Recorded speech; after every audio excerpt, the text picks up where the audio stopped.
Tesis doctoral. Relaciones entre personalidad y salud física psicológica. Diferencias según sexo, género, situación laboral y cultura-nación. Autora Virginia Dresch. Madrid, agosto de 2006. Contenido. Primera parte. La contextualización teórica. Capítulo 1. Introducción. Capítulo 2. Modelo de personalidad de Theodore Millon. Capítulo 3. Analiza los estudios previos relacionados con el objetivo foco de esta investigación. Capítulo 4. Aborda las diferencias en las relaciones entre personalidad y salud según las tres variables demográficas que se han incluido en esta investigación: el sexo-género, la situación laboral y la cultura-nación de los sujetos. Segunda parte. La investigación empírica. Capítulo 5. Detalla el método que se ha seguido. Se describen las predicciones, los participantes, los instrumentos, los procedimientos y los análisis de datos realizados. Capítulo 6. Resultados de acuerdo con cada predicción establecida. Capítulo 7. Se discuten los resultados descritos en el capítulo anterior y se apuntan algunas conclusiones a las que se ha llegado en este trabajo. Capítulo 8. Se comentan las limitaciones y se apuntan algunas perspectivas futuras cara a las conclusiones aportadas por esta investigación. La investigación parte de 3 proyectos, los cuales incluyen muestras representativas de las poblaciones, tanto de la zona urbana como de la rural, así como de mujeres maltratadas, y considera un amplio abanico de variables, además de personalidad y salud. Pretende analizar las relaciones entre personalidad y salud desde una perspectiva distinta a la tradicional. Busca relaciones con estilos de personalidad. Utiliza el método de Millon para analizar las relaciones entre personalidad y salud-enfermedad, lo cual permitió un análisis más fino de los rasgos de personalidad para llegar a conclusiones aclaradoras.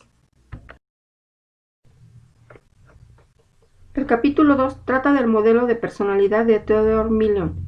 Este modelo se caracteriza fundamentalmente por una visión global, comprensiva, estructurada e integrada, que pretende la unión de los distintos componentes de la labor clínica, desde los principios científicos universales hasta la intervención orientada a la persona, pasando, sin discontinuidades, por el estudio de la teoría de la personalidad, la clasificación de las patologías y la evaluación psicológica.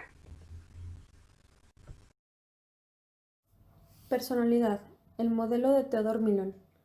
Tomando la personalidad como centro, Millon estructura su modelo destacando la necesidad de la construcción de una ciencia clínica psicológica que incluya 1. Principios científicos universales. 2. Una teoría orientada al sujeto. 3. Una taxonomía de los patrones de personalidad y síndromes clínicos. 4. Herramientas integradas de evaluación clínica y de la personalidad. 5. Intervenciones terapéuticas sinérgicas. Según Millon, la coordinación de estos 5 elementos constituyen la esencia de la ciencia clínica. Trabajando juntos, estos componentes producirán conocimientos integrados que superan la suma de las partes individuales que lo constituyen. Características conceptuales. Millon parte de la concepción de que todas las especies buscan los mismos principios básicos: alimentarse, sobrevivir a otras especies y reproducirse para transmitir su herencia. Sin embargo, cada especie tiene su medio de adaptarse y su estilo de supervivencia. En esta línea, la personalidad podría ser concebida como el estilo más o menos distintivo de funcionamiento adaptativo que un miembro de una especie presenta para relacionarse con su gama típica de ambientes. Con el fin de obtener una base conceptual acorde con estas ciencias y construir un modelo preliminar sobre los estilos normales y patrones anormales de la personalidad, Millon utilizó constructos bipolares derivados de los principios evolutivos y ecológicos, denominados existencia, adaptación, replicación y abstracción. Existencia. Se relaciona con procesos de potenciación y preservación de la vida. Indica que existen dos tendencias: placer, dolor. Por un lado, tendencia hacia los acontecimientos que son atractivos o que nos refuerzan positivamente, frente a la tendencia a alejarse de los que son aversivos o son reforzados negativamente. Adaptación. Hace referencia a los procesos homeostáticos utilizados para sobrevivir en los ecosistemas abiertos. Se relaciona con los modos de supervivencia primarios y se representa con la polaridad, actividad, pasividad. Replicación. Pertenece a los estilos de reproducción que maximizan la diversificación y la selección de los atributos ecológicamente efectivos. Abstracción. Se refiere a la capacidad de reflexión para trascender lo inmediato y lo concreto, interrelacionar y sintetizar la diversidad, representar simbólicamente los acontecimientos y procesos, sopesar, razonar y anticipar. A partir de estos principios, Millon propone que la personalidad engloba las características psicológicas más internas, ocultas y menos aparentes del individuo. Concibe a la personalidad como un patrón complejo de características psicológicas profundamente arraigadas que son en su mayor parte inconscientes y difíciles de cambiar, y se expresan automáticamente en casi todas las áreas de funcionamiento del individuo. El desarrollo de la personalidad. Millon plantea que el desarrollo de la personalidad es función de una interacción compleja de factores biológicos y ambientales que actúan a través de la vida en reciprocidad. En la figura 2.1 se presenta el esquema general de los orígenes de la personalidad, donde el autor define cuáles son los factores y cómo los mismos actúan para generar los patrones de personalidad. Los factores biológicos básicos influyen sobre el desarrollo de la personalidad a través de dos formas: la herencia y los factores maternos prenatales. Los factores bioambientales representan una combinación de factores biológicos y ambientales que están interrelacionados, o sea que ningún componente predomina como componente principal. El desarrollo neuropsicológico depende de la nutrición desde una perspectiva más amplia, incluyendo, además de la influencia de todos los alimentos que se consumen, definiéndola como nutrición de estímulos. A partir de estos conceptos, Millon desarrolló una teoría de las etapas de crecimiento neuropsicológico que enfoca el desarrollo como moldeado por estímulos nutricionales durante las etapas más importantes del crecimiento, sumando a esto la noción de que existen etapas sensibles del desarrollo neurológico que sostienen periodos limitados de tiempo durante los cuales son necesarios estímulos particulares para el total desarrollo madurativo. Las tres etapas neuropsicológicas definidas por Millon son fijación sensorial, autonomía sensoriomotora e iniciativa intracortical. Cada una de estas etapas refleja transacciones entre influencias constitucionales y experiencias que se combinan para establecer un fundamento para las etapas siguientes. Si las acciones recíprocas en una etapa son deficientes o están deformadas, todas las etapas subsiguientes se verán afectadas, puesto que se apoyan en una base defectuosa. La primera etapa, designada como fijación sensorial, predomina del nacimiento hasta aproximadamente los 18 meses de edad. Se caracteriza por una maduración rápida de los sustratos neurobiológicos para los procesos sensoriales, así como por el apego y la dependencia del bebé con respecto a otros. La segunda etapa, designada como autonomía sensoriomotora, empieza aproximadamente a los 12 meses y se extiende en su desarrollo culminante hacia los 6 años. Se caracteriza por una diferenciación rápida de las capacidades motoras que se coordinan con las funciones sensoriales establecidas, lo que permite al niño pequeño caminar, manipular y verbalizar de forma cada vez más hábiles. La tercera etapa, llamada iniciativa intracortical, predomina a partir de los 4 años de edad y a través de toda la adolescencia. Durante toda esta etapa se da una capacidad de rápido desarrollo de los centros corticales superiores, lo que permite al niño reflexionar, proyectar y actuar independientemente de la vigilancia paterna. Los factores ambientales incluyen el aprendizaje, que puede ser considerado como la adquisición de varias respuestas cognitivas, afectivas y conductuales, que el organismo inicialmente no posee y que son adquiridas a través de 3 categorías de aprendizaje: aprendizaje por contigüidad, aprendizaje instrumental y aprendizaje vicario. El aprendizaje por contigüidad se basa en cualquier grupo de elementos ambientales que aparezcan simultáneamente o en una estrecha secuencia temporal que van a quedar asociados entre sí. El aprendizaje instrumental se resume en la ley de efecto de Thorndike: la conducta que es seguida por consecuencias que satisfacen o recompensan al individuo será repetida y por otro lado disminuirán las conductas que son seguidas por consecuencias que el individuo encuentra punitivas o no placenteras. El aprendizaje vicario Incluye que los seres humanos pueden aprender tanto como por observación como por acción. En lo que se refiere al desarrollo de la personalidad, los procesos de desarrollo temprano son más significativos en la formación de la personalidad que las experiencias más tardías. Esta conclusión está basada en dos postulados. Las experiencias tempranas de la vida están entrelazadas con los fundamentos biológicos y las experiencias tempranas de la vida dan la estructura y el tono para el subsecuente aprendizaje a lo largo de la vida. La personalidad normal y la psicopatología. Milon propuso que la mejor forma de valorar una conducta como normal o anormal es tomando en consideración la esfera cualitativa frente al criterio estadístico, donde la conducta anormal es cualquier conducta que se desvía de la norma esperada o aceptada. Para Milon, la conducta normal se desarrolla y se forma a través de los mismos principios y mecanismos que están involucrados en el desarrollo de la conducta normal. Lo que ocurre es que debido a las diferencias en las disposiciones biológicas y en las influencias ambientales, algunas personas aprenden hábitos desadaptativos, cognitivos, afectivos y de conductas manifiestas. En su diferenciación entre personalidad normal y patológica, Milon usó el término patrón cuando se refiere a la personalidad patológica, mientras que usó el término estilo para hablar de la personalidad normal. Según Milon, las siguientes conductas definen a un sujeto con personalidad normal. A. Muestra capacidad para relacionarse con su entorno de una manera flexible y adaptativa. B. Las percepciones características del individuo de sí mismo y del entorno son fundamentalmente constructivas. C. Los patrones de conducta manifiesta predominantes del individuo pueden ser considerados como promotores de salud. Por otro lado, se puede decir que una persona presenta una personalidad patológica cuando a. La persona intenta afrontar las responsabilidades y las relaciones cotidianas con inflexibilidad y conductas desadaptativas. B. Las percepciones características de sí mismo y del entorno son fundamentalmente autofrustrantes. C. Los patrones de conducta manifiesta del individuo tienen efectos perniciosos para la salud. Sin embargo, pese al tenue y fluctuante carácter de la distinción entre normalidad y patología, Milon propone tres criterios que apuntan hacia la presencia de un patrón de personalidad anormal. Escasa flexibilidad para adaptarse.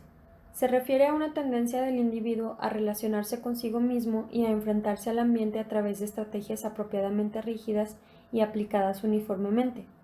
Al no adaptarse, el individuo intenta cambiar las condiciones ambientales, en tanto que no es capaz de llevar a cabo conductas más allá de su limitado repertorio cultural.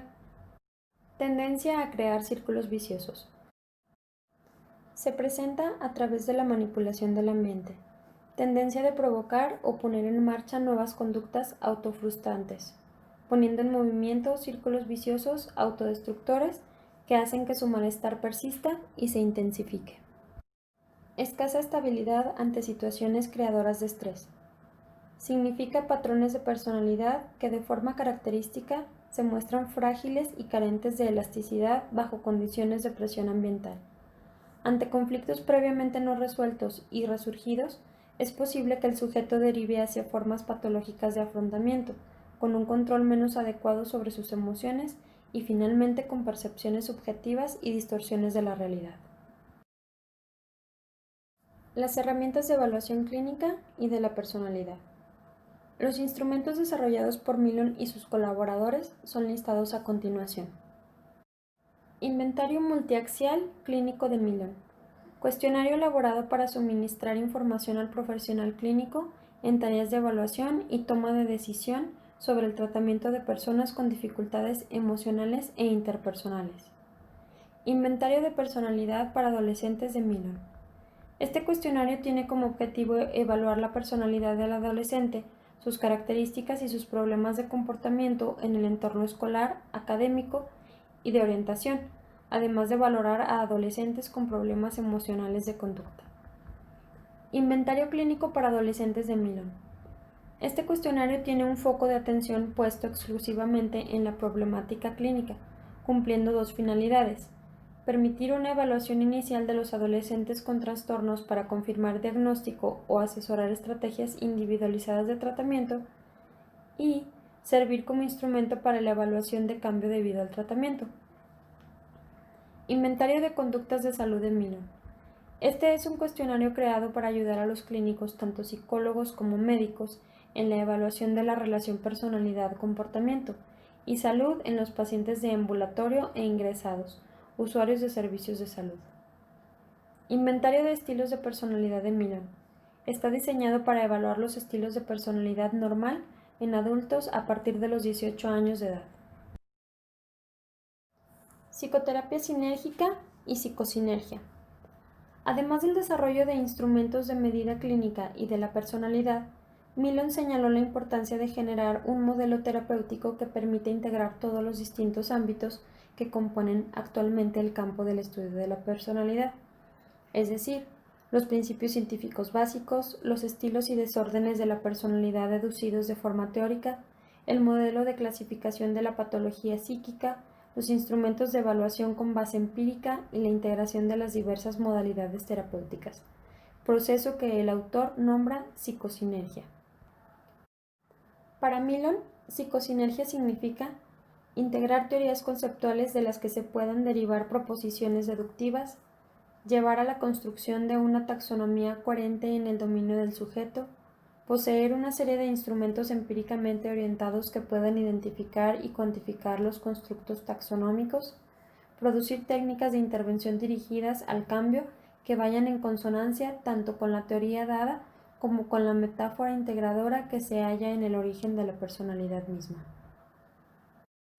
Esto se traduce en que el tratamiento podría ser organizado sinérgicamente, en el sentido de fluir a partir de procedimientos establecidos anteriormente, planificar la terapia a partir de las recomendaciones de los instrumentos de medida, que, a su vez, han sido construidos para representar la taxonomía multiaxial, la cual, a su vez, deriva de una teoría de la personalidad acorde con ciertos principios universales de la naturaleza.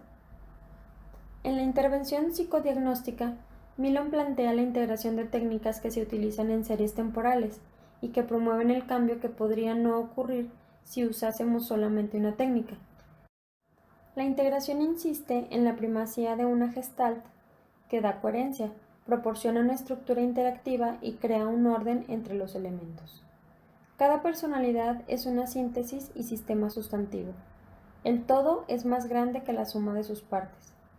Los problemas de los pacientes son una estructura de conductas, cogniciones, procesos intrapsíquicos que juntos dan lugar a un proceso que emerge en diferentes momentos y en una configuración dinámica y cambiante. La psicoterapia se concibe así como una configuración de estrategias en las cuales una técnica de intervención es seleccionada no solo por su eficacia en resolver un trastorno concreto, sino por su contribución a la constelación de técnicas usadas en el tratamiento, de las cuales no es más que una parte. Según el autor, la terapia tiene como reto recomponer la personalidad cuando hay un trastorno. El capítulo 3 analiza los estudios previos relacionados con el objetivo de esta investigación, el interés por determinar la influencia en la personalidad sobre la salud de las personas. A raíz del desarrollo del modelo biopsicosocial como consecuencia de la psicología de la salud y de acuerdo a los análisis y estudios publicados, la personalidad es una variable muy importante a tenerse en cuenta a la hora de analizar la salud o las enfermedades de las personas.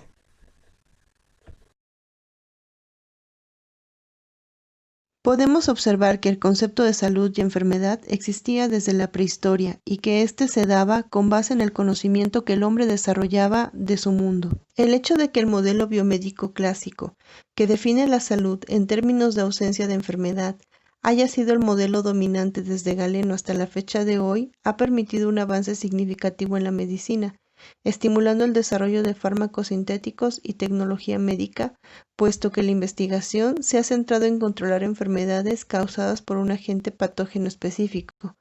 Esto ha producido un cambio importante en las causas fundamentales de muerte.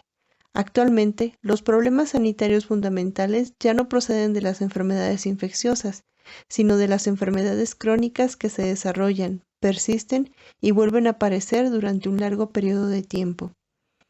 El cambio sustancial en las causas de muerte ha hecho que el foco de atención pasara a las enfermedades crónicas, sobre todo porque mientras las enfermedades infecciosas son causadas por agentes patógenos externos, las enfermedades crónicas se caracterizan por su origen multifactorial, donde el comportamiento y el estilo de vida individual juegan un papel fundamental en el desarrollo de la enfermedad.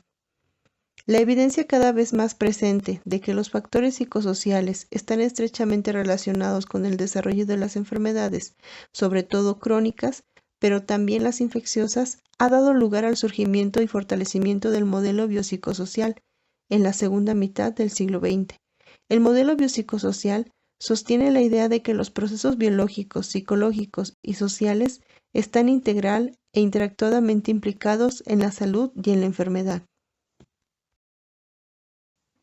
La psicología de la salud fue reconocida oficialmente como un campo específico de la psicología en el año de 1978 por la Asociación Americana de Psicología.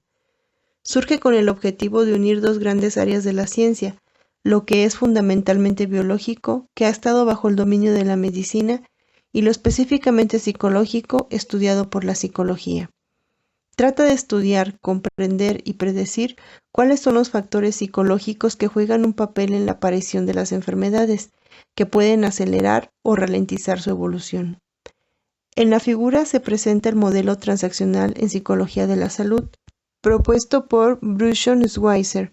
En ella se puede observar que los factores de riesgo y de pronóstico para los aspectos somáticos son al menos en parte influenciados por los factores psicosociales, que juegan bien un papel de antecedente, de moderadores o mediadores. Se supone que los antecedentes tienen claramente un efecto principal sobre la salud. Este efecto atraviesa ciertas variables que pueden atenuar, reforzar o simplemente expresar el impacto de estos antecedentes sobre los criterios estudiados. Es el estudio de estos caminos complejos entre estos diversos factores psicosociales y los temas que se predicen lo que caracteriza este modelo transaccional en la psicología de la salud. En la antigüedad, Hipócrates proclamó los 4 humores corporales como base de la personalidad. Se pensaba que el humor predominante producía un temperamento dominante y que su exceso conduciría a la enfermedad. El proceso de recuperación de las enfermedades y trastornos, la manifestación de predisposiciones a padecer de ciertas enfermedades víricas, la exposición a factores de riesgo y el desarrollo o no de una determinada enfermedad asociada a un marcador genético son algunas de las incógnitas donde la personalidad podría jugar un papel importante. A partir de estudios publicados en 1945 y 1984, Friedman y Botkiewicz proponen los siguientes posibles vínculos entre personalidad y enfermedad. El primero, donde la enfermedad produce cambios en la personalidad. Quiere decir que si la personalidad es asociada a la enfermedad, es porque ciertos aspectos de la personalidad son el resultado de sus procesos. El segundo punto, los hábitos no saludables. Determina que la personalidad puede conducir a enfermedades a través de comportamientos no saludables. El tercer punto, influencias directas de la personalidad, muestra que la personalidad puede afectar las enfermedades directamente a través de mecanismos fisiológicos. El cuarto punto, lo biológico como tercera variable, nos dice que la personalidad está relacionada con la enfermedad a través de una tercera variable biológica adyacente. Por ejemplo, si una hiperrespuesta nerviosa es un factor adyacente del desarrollo de una personalidad ansiosa y un sistema de hiperrespuesta nerviosa es un factor de desarrollo de enfermedades del corazón, la ansiedad crónica podría ser un indicador para la enfermedad cardíaca. Sin embargo, la ansiedad per se podría no necesariamente jugar un papel en el desarrollo de la enfermedad cardíaca, depende de los mecanismos implicados. En el quinto punto, los comportamientos de enfermedad. La enfermedad es socialmente definida como un estado que implica ser diagnosticado por un médico y encajar el papel de enfermo. Los factores sociales pueden a veces producir o inflar el vínculo entre la personalidad y la enfermedad. En el sexto punto, múltiples influencias, el cuerpo es un sistema. En muchos casos es probable que una variedad de diferentes influencias causales y nudos de feedback estén trabajando en la relación entre personalidad y enfermedad. Por ejemplo, una excesiva ansiedad puede conducir a fumar, beber y tener insomnio, que jugarán un papel en el funcionamiento de una serie de procesos psicofisiológicos, influenciados parcialmente por la genética, que afectarán a varios aspectos de la salud y de la enfermedad. La mayor parte de los estudios empíricos llevados a cabo a la fecha de hoy intentan analizar la personalidad asociándola a una enfermedad o marcador de salud específicos. El metaanálisis de Friedman y Budquet-Louis, que revisa la correlación entre variables de personalidad y 5 enfermedades crónicas a partir de 229 estudios publicados entre 1945 y 1984, el resumen de los resultados estadísticos encontrados por los autores se presenta en la siguiente tabla. La consistencia de los resultados de este metaanálisis no corrobora la idea de que enfermedades específicas causan problemas de personalidad a través de mecanismos fisiológicos directos. Aunque la personalidad aparece como variable asociada directamente o como mediadora de las enfermedades o conductas y riesgos para la salud, se carece de un marco teórico sobre el que interpretarla. Bruchon, Schweitzer y Quintar sugieren que las futuras investigaciones deberían basarse en vías todavía poco exploradas. En primer lugar, sobre las interacciones entre características de personalidad y su contexto, por ejemplo, la conjunción entre ciertos factores de vulnerabilidad y la confrontación en situaciones extremadamente estresantes. En segundo lugar, sobre el papel de las transacciones entre el individuo y la situación. Ciertos procesos, estados afectivos y cognitivos actuales, ciertas conductas de riesgo mediatizado significativamente las relaciones entre predictores y resultantes somáticos. Y por último, en los cofuncionamientos biopsicosociales crónicos, relaciones duraderas y estables entre características disposicionales y biológicas, y agudos, activación o inhibición transitoria del funcionamiento de ciertos sistemas en relación con ciertos estados afectivo-cognitivos.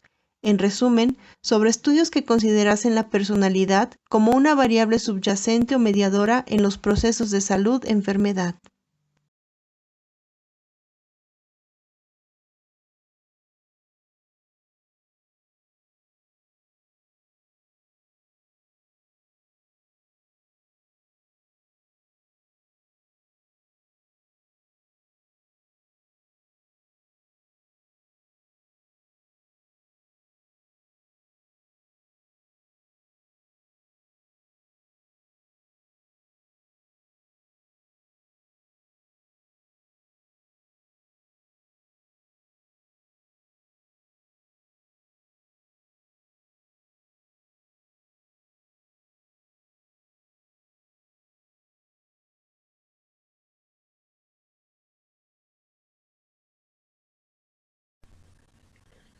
En el capítulo 4 se abordan las diferencias en las relaciones entre personalidad y salud, según las 3 variables demográficas que se han incluido en esta investigación: el sexo, género, la situación laboral y la cultura-nación de los sujetos.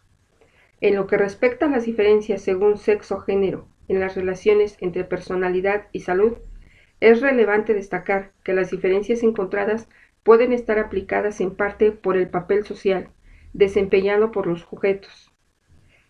Este es el caso de la ira como rasgo, por ejemplo, mientras que en los hombres es la expresión de la ira lo que más hace vulnerable a las enfermedades vasculares, en las mujeres es la inhibición de la ira lo que las vuelve más propensas al aumento de la tensión sanguínea, es decir, el papel social masculino que les permite expresar su agresividad por un lado y el papel social femenino que les exige ocultar su agresividad les hace más vulnerables a las enfermedades cardiovasculares en este caso.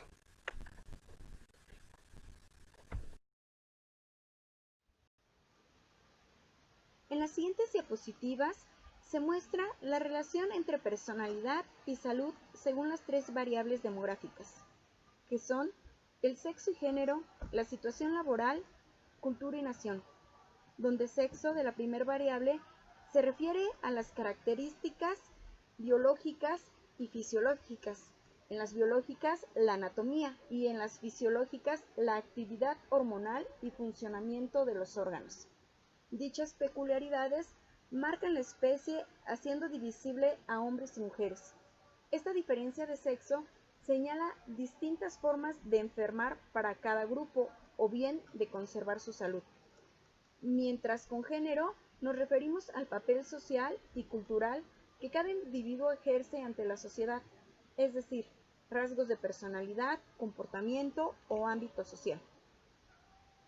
Se muestra en el cuadro los datos de los últimos años de defunciones en España, donde se pueden observar que la primera causa de muerte para las mujeres son las enfermedades cardiovasculares, mientras que en los hombres los tumores son los que causan más mortalidad.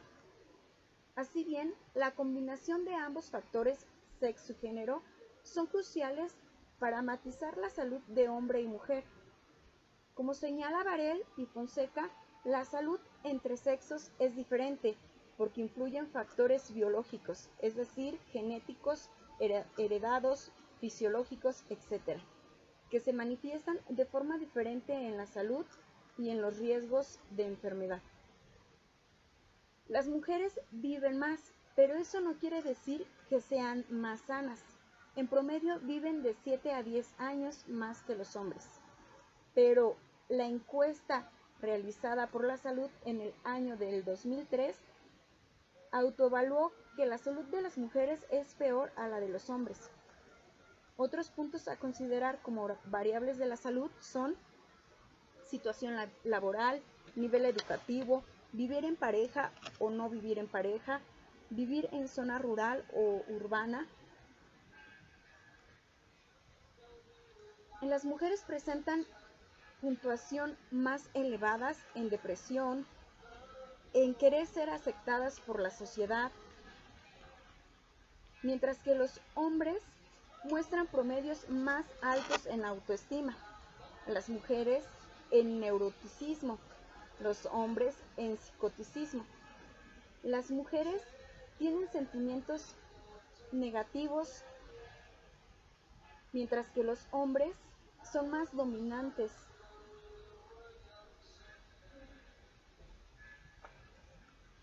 Todos estos factores se ven reflejados en la salud conforme a sexo, dando como resultado algunas enfermedades que impactan más en hombres y algunas en mujeres. Es más característica la artritis reumatoide y la osteoporosis en mujeres. También el cáncer de mama se da más en mujeres. Esta enfermedad se asocia a la preocupación acerca del cáncer, con padecer la enfermedad. La relación entre optimismo y cáncer también ha sido estudiada en mujeres que son pacientes de cáncer para detectar si el optimismo influye en el tratamiento, mientras que en los hombres se ha estudiado las enfermedades cardiovasculares en relación a la personalidad y se encontró que la depresión, la ansiedad o ambas se asocian con la enfermedad. Treandis define como un grupo cultural tomando en cuenta tres aspectos: el tiempo, el lugar y la lengua. Los datos de salud reportan que las enfermedades crónicas y los accidentes causan más morbilidad y mortalidad en los países industrializados que en los países en desarrollo. Por otro lado, existe mayor riesgo de problemas respiratorios, infecciosos y enfermedades parasitarias en los países de más bajos recursos. Dichas enfermedades culturales son resultado de conductas adoptadas por diferentes naciones que ponen en riesgo la salud. Hábitos como el tabaquismo, la actividad física, el alcoholismo y el tipo de alimentos que consumen.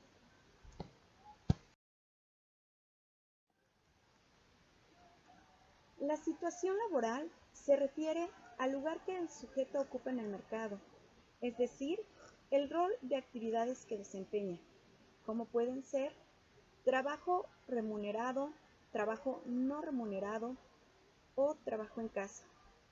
Tomando esto como punto de referencia para la salud, según la situación laboral, se constata que las mujeres que trabajan fuera de casa desarrollan más conductas de riesgo para la salud, como es el tabaquismo y la ingesta de alcohol en más frecuencia que las amas de casa. pero en lo que se refiere a morbilidad, se indica que las amas de casa manifiestan sintomatología aguda y más enfermedades crónicas. Sin embargo, en las mujeres el tener un trabajo remunerado repercute en un mejor estado de salud.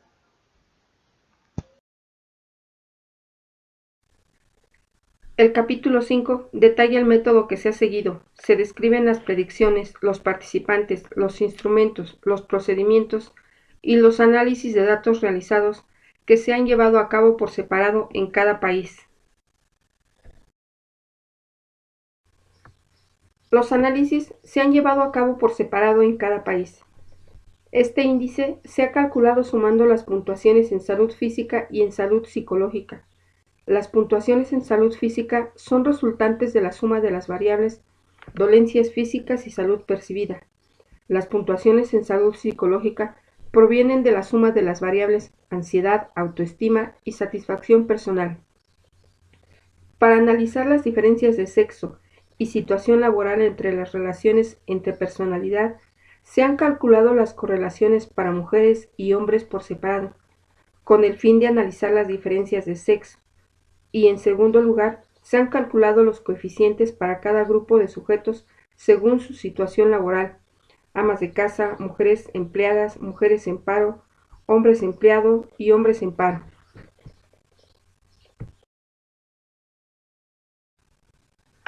Capítulo 6. Resultados.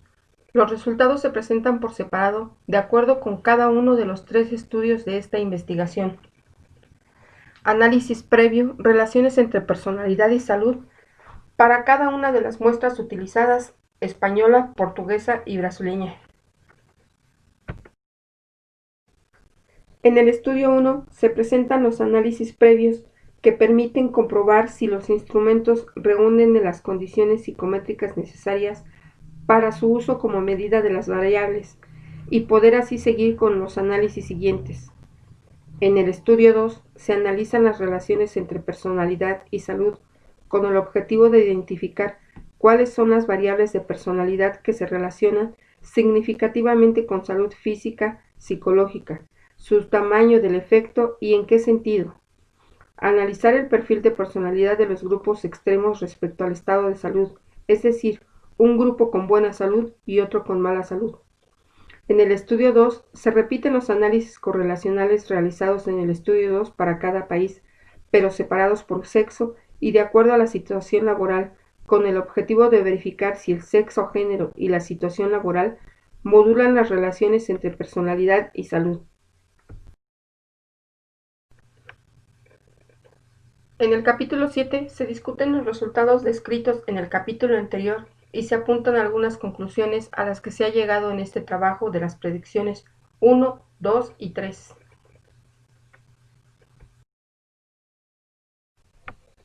Predicción 1. El análisis de los índices psicométricos de consistencia interna, validez interna y validez externa convergente y de los instrumentos de consistencia interna permitirá su uso como medida de las variables empleadas en esta investigación en población española, portuguesa y brasileña. Predicción 2. Las variables de personalidad más adaptativas estarán asociadas a más salud física, psicológica, mientras que las variables de personalidad menos adaptativas estarán asociadas a una peor salud física, psicológica. Predicción 3. Las variables sexo, género, situación laboral y cultura-nación modularán las posibles relaciones entre personalidad y salud encontradas en la predicción 2. Este video fue elaborado por Janet Velázquez Ramírez, Dulce María Sámano Clara, Edith Esther Guardado Torres, Judith Verónica Guzmán Simón, alumnas del primer semestre de la licenciatura en Psicología del Sistema Universidad Abierta y Educación a Distancia de la Facultad de Estudios Superiores Iztacala de la Universidad Nacional Autónoma de México, y corresponde al módulo La Psicología en el Campo de la Salud, impartido por el maestro Mario Fausto Gómez Lamont.